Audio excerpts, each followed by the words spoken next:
Who could have guessed a 2008 DS game would hook me in the year 2025?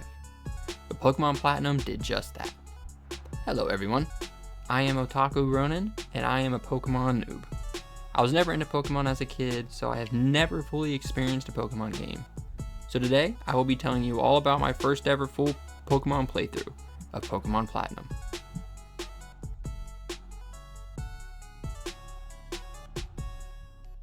Now, for some context, I have started Pokemon Platinum quite a few times in the past, but I was never fully invested, nor did I ever actually understand a game. So I never made it very far before I would stop playing, and by the time I would get back into it, I had already forgotten everything I had done, so I would just simply restart it every time. I also haven't played many turn-based action RPGs before. It's a genre I've never really been interested in. A couple I have played and really enjoyed are games such as Lord of the Rings: The Third Age, an old school game, and Clair Obscur Expedition 33. Both of these had qualities that caught my eye before I started playing.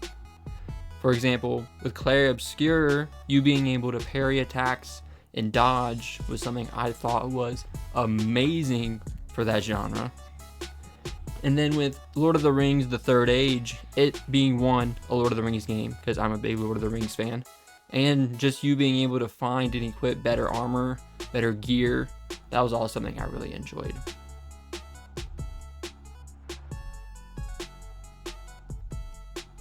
Now, I may not have ever fully played a Pokemon game, but I was familiar with Pokemon somewhat beforehand. I had some Pokemon cards growing up, I watched some of the anime and the movies, and I've had friends who are big fans of Pokemon, so I picked up some of the knowledge from them too. That being said, I did choose Chimchar as my starter every time I played this game. From the beginning, my goal wasn't to play this game optimally or use only the best Pokemon. I wanted to use and play with the ones I thought looked the coolest and the ones I liked rather than using simply the best Pokemon. I was playing for fun, not the optimization, which makes sense for my first Pokemon game, but I just wanted to clarify that. Chimchar was the coolest starter to me, and honestly, I think he's one of the coolest starters in general. Him being a fire monkey, he also evolves into Infernape, who's just so sick. Being fire and fighting is also pretty awesome.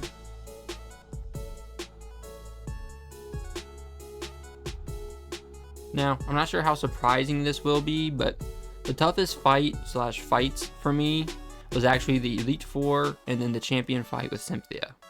And if you played Pokemon Platinum, you know how wild the Cynthia fight can be. Up until that point, I hadn't fainted in the game at all.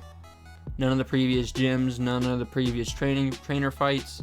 I had never lost all of my Pokemon. I have had a couple of them faint on me in trainer fights, gym battles, but I had never lost my whole team. But I ended up wiping in the Elite Four quite a few times actually. It was the first time I really started to struggle. I think I went in there with about level 50-ish Pokemon. Mid 50s I'd say for some. And I can make it pretty far, but I was using so many potions and even revives that it just didn't feel legit. And I didn't feel satisfied at all if I actually ended up beating it like that. So rather than banging my head against the wall and wasting all these items and medical items, I just said screw it. I started training my Pokemon instead. I changed up a lot of their movesets. I even changed my team composition overall quite a few times. And then once I had them all trained up and ready to go, once they were all set, and I even pulled up a type chart, it was much easier. And I was able to successfully beat the Elite Four and Cynthia. I was pretty under-leveled when fighting the Elite Four, so being able to take a step back and leveling up first was probably the smartest move.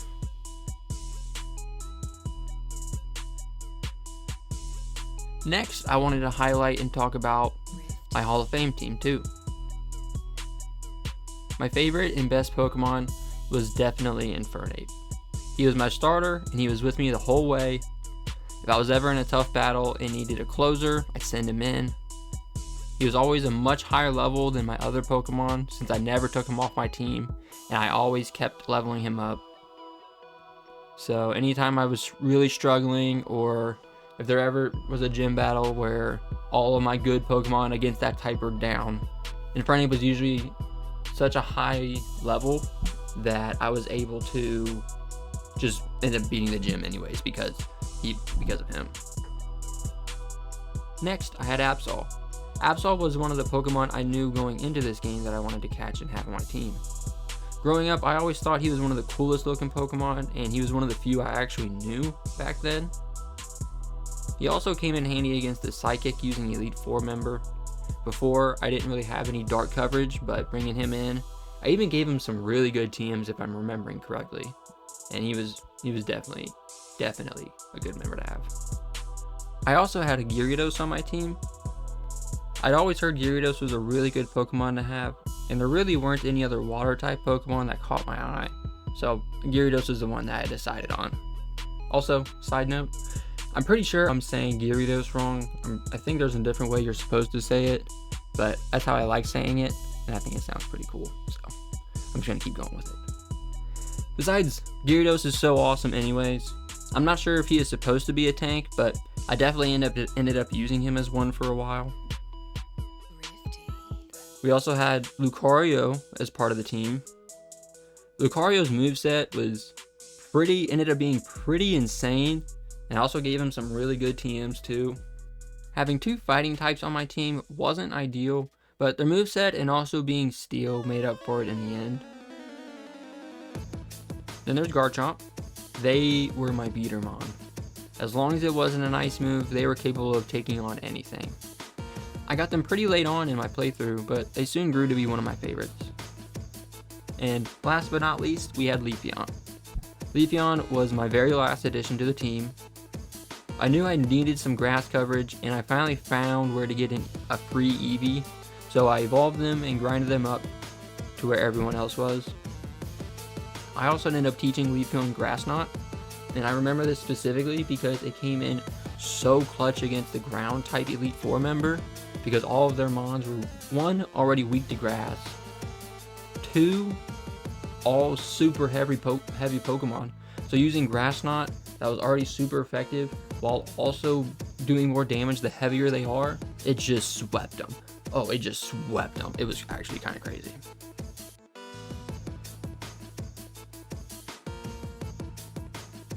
Now, a big reason I decided to make this video talking about my experience playing through a Pokemon game for the first time is because of how much I played it. Even though I've technically beat the game, quote unquote, I find myself still playing it. When I beat the Elite Four, I was at about 87 hours in game. I'm currently sitting at over 160 hours playtime though. I've almost doubled my playtime since beating the game just because I'm enjoying it so much. I haven't done much of the in-game stuff, but with the Battle Frontier or the Survival Area yet. I do want to challenge the gym leaders and then the Elite Four again though. Although I'm not sure how to do that, so I will probably have to look up how to do that online. But for a single player game, these are the kind of hours I would put into a game like God of War Ragnarok or Elden Ring, and other new games that really sucked me in. So the fact that a turn-based game for the DS has captured my attention for so long is pretty impressive. Anyways, once I unlocked the National Dex, I started catching some of the older gen Pokemon. I recently caught and have been leveling up Gengar, Arcanine, and Ampharos. All three, so sick. I also added Umbreon, and I have fallen in love with Dragonite.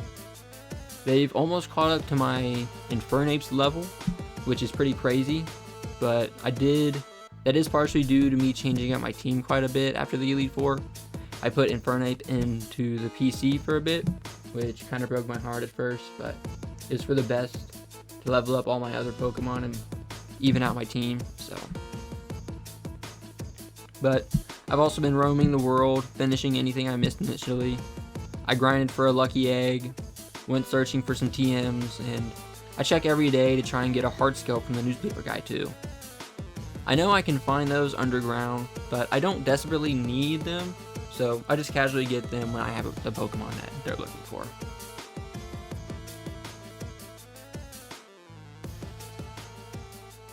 Now, after some reflection, I'm really surprised about how much I enjoy playing a Pokemon game. Like I said before, I've never been into Pokemon really, and I never thought I would be. I'm really glad I did give this game a try though.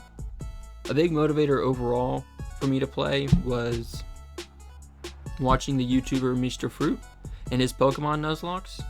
These are so enjoyable to watch, and they sparked an interest in the game. I'd love to do a Nuzlocke someday. I'd like to have more of an audience though first, so I'm able to name all my Pokemon after you guys. I think some things I did not enjoy about this Pokemon game specifically is the fact that HM moves are even a thing. The ones that are actually good don't bother me, like Surf or Waterfall, but everything else is just so meh, and you can't even unlearn them unless you find a specific NPC later in the game. Now once you do, it's really not that bad, but it's still such a tedious back and forth task to do. Not being able to trade and evolve some of the Pokemon available was a letdown as well. There was a few, for example, Scyther, Dusclops, and Haunter. I wanted to evolve all three of those and I wanted them on my team, but I had no way to trade them with the items they needed, or just trade in general, so I ended up not being able to go for any of them. Although I did end up catching, I think, all three of them, I just wasn't able to evolve them. I know a lot of these are things that aren't really an issue in the newer games, but as a new player, these were some of the things that I noticed and some things that I wanted to talk about. I did, however, enjoy the combat, and finding the best moves for each of my Pokemon to make them as strong as they could possibly be was a lot of fun for me. Sometimes I'd find myself just going through my team and looking over their moves, what teams I have available, and what teams I can still find in the world to optimize my team and build into what each of my Pokemon is good at. And again, watching Mr. Fruit's Nuzlocke has helped me learn a lot, like what items to use that are good, what kind of moves to look for, like just the simple things about like finding, like learning the different types, what's good against which type. I'm still learning that, to be honest, but that's what a type chart is for. And Google.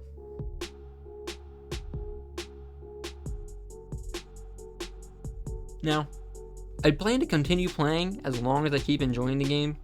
I know I'll eventually want to try something different though, and whenever that time comes, I think I will move on to a new Pokemon game. I'm currently leaning towards Pokemon Arceus as the next game I try. I've also been thinking about Fire Red. I have that one on the game, like I can play on my DS still. But I want to know what you guys think. Do you think I should try Arceus next? What is your favorite Pokemon game? And as a follow-up question for you all, what was your first Pokemon game? I'd love to learn about what other games everyone else enjoys. I hope you all enjoyed the video. Remember to like the video and subscribe for more gaming content. As a very small channel, all the engagement I can get is greatly appreciated.